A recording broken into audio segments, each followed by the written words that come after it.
ടോഹി rest റൂമിൽ നിന്നും ഇറങ്ങി വരുമ്പോഴത്തേക്കും ഒരാള് അവന്റെ നേർക്ക് വന്നതിന് ശേഷം എന്റെ സഹോദരിക്ക് ഇങ്ങനെയൊക്കെ സംഭവിച്ചതിന് കാരണം നീയാണ്. അങ്ങനെ ഇരിക്കെ എന്ത് ധൈര്യത്തിലാണ് നീ ഇവിടേക്ക് മടങ്ങിയെത്തിയിട്ടുണ്ടായിരുന്നതെന്നൊക്കെ അവന്റെ അടുത്ത് ചോദിക്കുന്നു. മാത്രല്ല അയാളും ഒരുപാട് ഉച്ചത്തിലൊക്കെ സംസാരിച്ചത് കൊണ്ട് തന്നെ ഓൺഹയും ഹ്യുനുവും കൂടി അതൊക്കെ കേൾക്കുന്നുണ്ടെന്ന് മനസ്സിലാക്കുന്ന ഡോഹിയും അയാളെ തള്ളിയിട്ടതിന് ശേഷം അവിടെ നിന്നും ഓടുകയാണ്. പിന്നീട് ഹ്യുനുവും ഓൺഹയും അവനെ അന്വേഷിച്ച് ഒരുപാട് ദൂരമൊക്കെ നടക്കുന്നുണ്ട്. പക്ഷെ അവർക്ക് രണ്ടുപേർക്കും അവനെ കണ്ടെത്തുവാനായിട്ട് സാധിച്ചിട്ടുണ്ടായിരുന്നില്ല. അവന്റെ ഫോൺ സ്വിച്ച് ഓഫ് ആയിരുന്നു.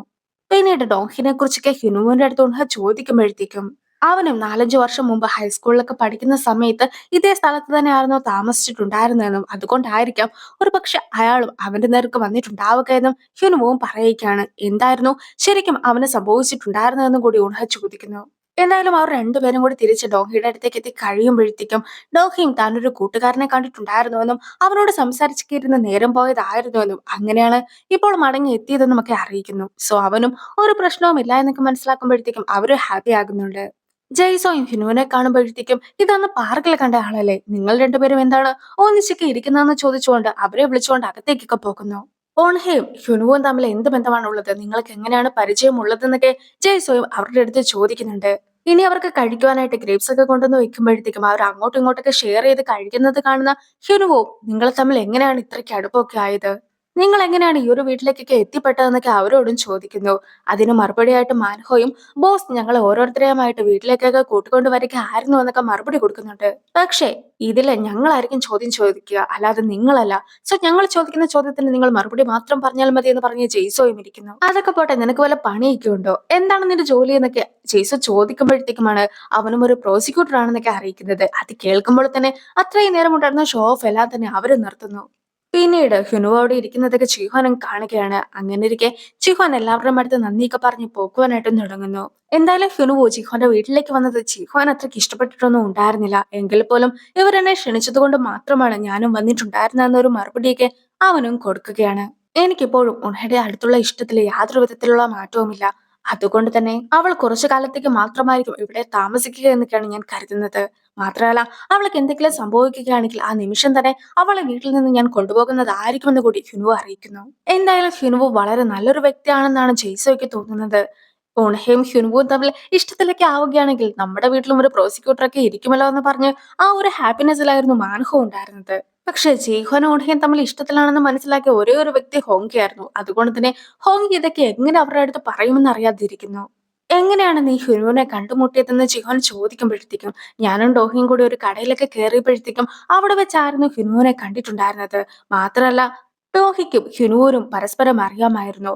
അങ്ങനെ ഇരിക്കെ പിന്നീട് ഹ്യുനുവ് തന്നെയാണ് ഞങ്ങളെ വീടിന്റെ അടുത്ത് വരെ കൊണ്ടുവന്ന് വിട്ടതും. പിന്നീട് ജെയ്സോ അവനെ കണ്ട് കഴിഞ്ഞപ്പോഴത്തേക്കും വീട്ടിലേക്ക് ക്ഷണിക്കുകയായിരുന്നു. ഇതൊക്കെയായിരുന്നു സംഭവിച്ചിട്ടുണ്ടായിരുന്നത്. പിന്നെ ശരിക്കും ഷോപ്പിങ്ങിനൊക്കെ പോകുവാനായിട്ടായിരുന്നു അവളും ഡോഹിയുടെ ഒപ്പം പോയിട്ടുണ്ടായിരുന്നെങ്കിൽ പോലും അത് നടക്കാത്തത് കൊണ്ട് തന്നെ ഇനി നമുക്ക് രണ്ടുപേർക്കും കൂടി ഒന്നിച്ച് മറ്റൊരു ദിവസം ഷോപ്പിങ്ങിന് പോകാമെന്ന് ഉണഹയും പറയുന്നു. ജോയങ്ങ് മദ്യപിച്ചതിന് ശേഷം മിഹോയുടെ വീടിന് മുമ്പിലൊക്കെ കാത്തിരിക്കുകയായിരുന്നു.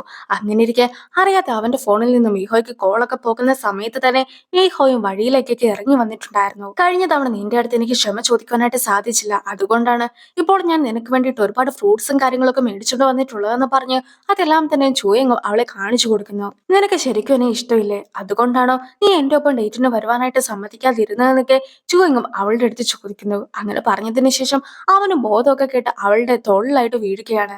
അവനെ എങ്ങനെ പോക്കുമെന്നറിയാതെ മിഹു നിൽക്കുമ്പോഴത്തേക്കുമായിരുന്നു മിഹോയുടെ അച്ഛനും അവിടെ എത്തിയിട്ടുണ്ടായിരുന്നത്. രാവിലെ തന്നെ എല്ലാവരും ജോലിക്ക് പോകുവാനായിട്ട് റെഡിയായി നിൽക്കുകയാണ്. ഓൺഹയും എല്ലാവർക്കും കഴിക്കുവാനായിട്ടുള്ള ഫുഡൊക്കെ നൽകുന്നു. അവളെ തന്നെ അവർക്ക് വർക്കിന്റെ സമയത്ത് കഴിക്കുവാനായിട്ട് പ്രിപ്പയർ ചെയ്തതായിരുന്നു അത്. ചീഹ്വാനും ഇതേ സാധനമൊക്കെ കുറച്ച് സ്പെഷ്യൽ കൂടി ആഡ് ചെയ്ത് കൊടുക്കുന്നുമുണ്ട്.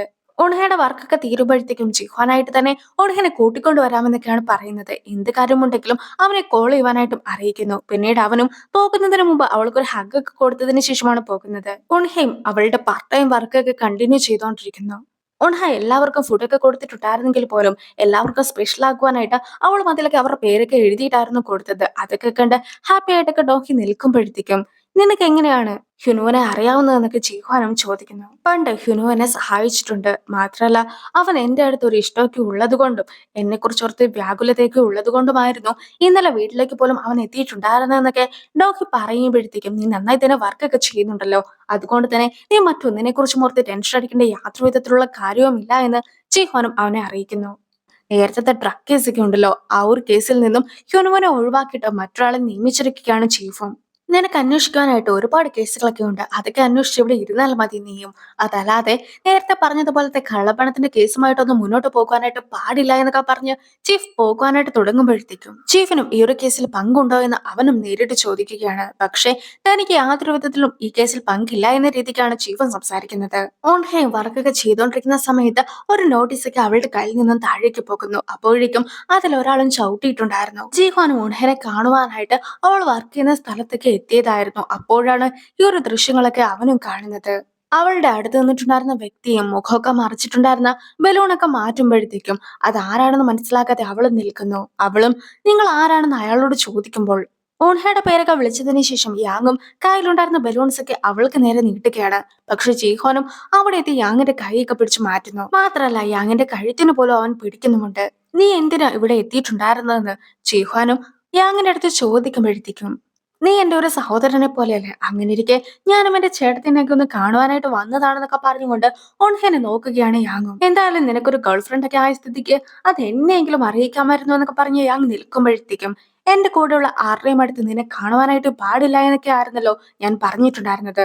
എന്നിട്ടും നീ എന്റെ ഭീഷണിയൊന്നും കേൾക്കാതെ എന്തിനാണ് വീണ്ടും ഇവളുടെ അടുത്തേക്ക് എത്തിയതെന്നൊക്കെ ചോദിച്ചുകൊണ്ട് അവനും ആകെ ദേഷ്യപ്പെടുന്നു. ഞങ്ങളുടെ ഗ്യാങ്ങിലൊക്കെ ഉണ്ടായിരുന്ന സമയത്ത് ഇവൻ എത്രത്തോളം റൂഡായിട്ടായിരുന്നു എല്ലാവരുടെയും അടുത്ത് പെരുമാറിയിട്ടുണ്ടായിരുന്നെന്നൊക്കെ നിനക്കറിയാമോ? ഇല്ലെങ്കിൽ ഞാനും അതൊക്കെ പറഞ്ഞു തരാമെന്നൊക്കെ യാങ്ങും ഓൺഹയുടെ അടുത്ത് പറയുമ്പോഴത്തേക്കും ചീഹാനും ഓൺഹേനെ അവൾ വർക്ക് ചെയ്യുന്ന ആ ഒരു കടയ്ക്കുള്ളിലേക്കൊക്കെ ആക്കുന്നു. പിന്നീട് ജീഹാനും യാങ്ങിന്റെ അടുത്ത് സംസാരിക്കുമ്പോഴത്തേക്കുമാണ് ഞങ്ങൾ എത്ര വലിയ ഡീലാ നടത്തിയതെന്ന് നിനക്കറിയാമോ? ആ ഒരു ഡീലൊക്കെയാണ് നീ തകർത്തത്. ഞങ്ങളുടെ ചെയർമാൻ തിരിച്ചെത്തിയിട്ടുണ്ട്. ചെയർമാനാണ് ഇപ്പോൾ ഈ കാര്യങ്ങളെല്ലാം തന്നെ ഡീൽ ചെയ്യുന്നത്. നീ അല്ലായിരുന്നോ ചെയർമാനെ ജയിലിലാക്കിയത്? അതുകൊണ്ട് തന്നെ നീ എങ്ങാനും അയാളുടെ മുമ്പിലൊക്കെ എത്തുകയാണെങ്കിൽ അയാൾ നിന്നെ കൊന്നു കളയുന്നതായിരിക്കും. എന്തായാലും ഞാനും ഉണഹയുടെ ചാനലിൽ വരുന്ന ഓരോ വീഡിയോസും കാണുന്നതായിരിക്കും. ഞാനും ഉണഹയുടെ വലിയൊരു ഫാനാണെന്നൊക്കെ പറഞ്ഞ് അവനും പോകുന്നു. നീ എന്തിനാണ് ഇങ്ങനത്തെ ഒരു പാർട്ട് ടൈം വർക്കൊക്കെ ചെയ്യുന്നത്?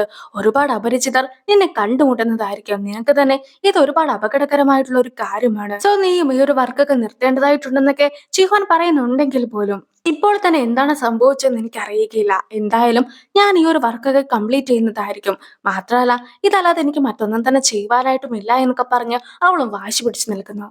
ജെയ്സ് ഓഫീസിൽ എത്തിയതിനു ശേഷം അവിടെ ഉണ്ടായിരുന്ന ചുയങ്ങിന്റെ അടുത്ത് നേരത്തെ ഉൺഹ കൊടുത്തു വിട്ടിട്ടുണ്ടായിരുന്ന ഫുഡൊക്കെ നൽകുകയാണ്. അങ്ങനെ ഇരിക്കാണ് അവനും തലേദിവസം രാത്രി നടന്ന സംഭവങ്ങളെ കുറിച്ചൊക്കെ ഓർക്കുന്നത്. യഥാർത്ഥത്തിൽ അവനെ അച്ഛൻ വീട്ടിലേക്കൊക്കെ ക്ഷണിച്ചിട്ടുണ്ടായിരുന്നു. കഴിഞ്ഞ തവണ വന്ന സമയത്ത് അമ്മ നൽകിയ ഫുഡൊക്കെ ഒരുപാട് നല്ലതായിരുന്നുവെന്നും അന്ന് അമ്മയ്ക്ക് ഒന്നും തന്നെ നൽകുവാനായിട്ട് സാധിക്കാത്തത് കൊണ്ട് തന്നെ ഇപ്പോൾ ഇത് എടുത്തോ എന്നും പറഞ്ഞുകൊണ്ട് കയ്യിലുണ്ടായിരുന്ന കാറിന്റെ കീയൊക്കെ അവനും അമ്മേനെ ഏൽപ്പിക്കുന്നു. ഇവൻ ഇങ്ങനെ കുടിക്കുന്ന സമയത്ത് കയ്യിലുള്ളതൊക്കെ ഓരോരുത്തർക്ക് കൊടുക്കുകയാണെങ്കിൽ പെട്ടെന്ന് തന്നെ ഇവന്റെ ഫാമിലിയും ദരിദ്രരായി പോകുമല്ലോ എന്നൊക്കെ അച്ഛനും ഓർക്കുന്നുണ്ട്. അവൻ ഒരുപാട് മദ്യപിച്ചിട്ടുണ്ടായിരുന്നത് കൊണ്ട് തന്നെ അവനെ റൂമിലേക്ക് കൂട്ടിക്കൊണ്ട് പോകുവാനായിട്ട് അച്ഛനും അമ്മയും നിർബന്ധിക്കുന്നത് കൊണ്ട് തന്നെ മീഖോയും അവനെ റൂമിലേക്ക് കൂട്ടിക്കൊണ്ട് പോകുന്നു. അങ്ങനെ ഇരിക്കെ നീ ഒട്ടും തന്നെ കഷ്ടപ്പെടണമെന്ന് ഞാൻ ആഗ്രഹിക്കുന്നില്ല. എന്റെ കാര്യങ്ങളെല്ലാം തന്നെ നീയുമായിട്ട് ഷെയർ ചെയ്യുവാനായിട്ട് എനിക്ക് താല്പര്യമുണ്ട്. നീയും എല്ലാ കാര്യങ്ങളും എന്നോട് തുറന്നു പറയേണ്ടതായിട്ടുണ്ട്. ഞാനും നിന്റെ ഒപ്പം നിൽക്കുവാനായിട്ട് ആഗ്രഹിക്കുന്നു എന്നൊക്കെ പറഞ്ഞിട്ടായിരുന്നു അവനും അന്ന് ഉറങ്ങിയിട്ടുണ്ടായിരുന്നത്. പിന്നീട് അവൻ കണ്ണു തുറക്കുമ്പോഴത്തേക്കും ബെഡിൽ നിന്നും നിലത്ത് വീണായിരുന്നു അവൻ കിടന്നത്. സോ പെട്ടെന്ന് തന്നെ ആ ഒരു വീട്ടിൽ നിന്നും ഇറങ്ങി ഓടുകയായിരുന്നു അവനും. അപ്പോഴാണ് ജീഹോനും അവനെ കോൾ ചെയ്തിട്ട് യാങ്ങിന്റെ കേസിനെ കുറിച്ചുള്ള കൂടുതൽ കാര്യങ്ങളൊക്കെ അന്വേഷിക്കുവാനായിട്ട് ആവശ്യപ്പെടുന്നത്. ആ ഒരു സീനോട് കൂടി ഈ ഒരു വീഡിയോ അവസാനിക്കുന്നു. അടുത്തൊരു വീഡിയോ ആയിട്ട് ഇത്രയും കാണാം. ബൈ.